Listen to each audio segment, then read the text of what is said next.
Good evening. While the nation tries to recover from a deep recession and in a presidential race we were, after all told, was as close and as tight as they get, Barack Obama, the 44th president of the United States, was reelected last night. He was somehow able to stitch together a convincing victory, winning just about all of the battleground states that were so heavily fought over in the most expensive race in U.S. history.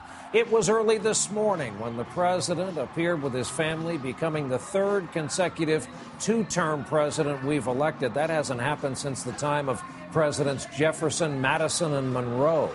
President Obama won a decisive victory in both the Electoral College and in the popular vote. The outlier, the one state on the map not yet called, is Florida. And here we are on the East Coast also covering this, a nor'easter, a storm so fierce, the governor of New Jersey said today it will move his state's recovery effort backwards for a time.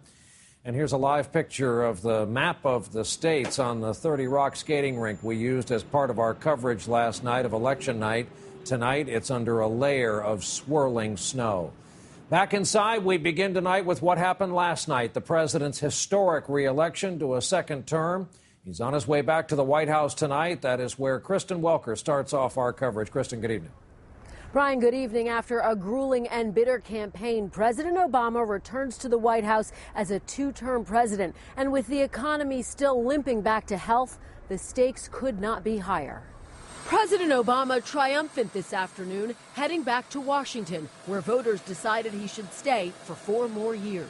At his campaign headquarters in Chicago this afternoon, Mr. Obama thanked staff and supporters.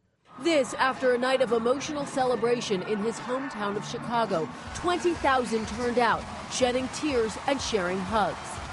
A long campaign is now over. And whether I earned your vote or not, I have listened to you.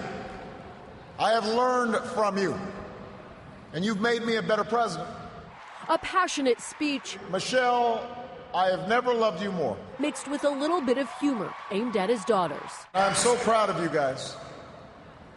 But I will say that for now, one dog's probably enough. The president has held almost 200 campaign events, logging thousands of miles aboard Air Force One. The two candidates spending more than $900 million, making this the most expensive campaign in history.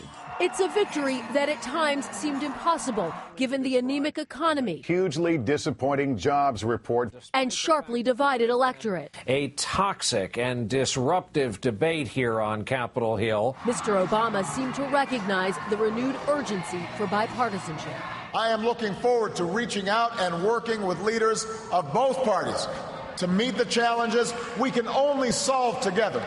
Even pledging to accomplish things this time around that he wasn't able to accomplish during his first term. Reducing our deficit, reforming our tax code, fixing our immigration system, freeing ourselves from foreign oil. We've got more work to do. And Mr. Obama tried to bury the hatchet with his one-time foe.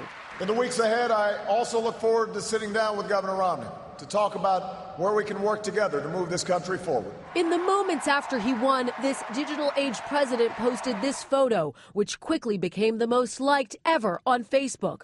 Just one more image of Barack Obama's groundbreaking journey. Now, with a potential economic crisis looming, the president already reached out to congressional leaders in both parties in an attempt to show he is serious about bipartisanship.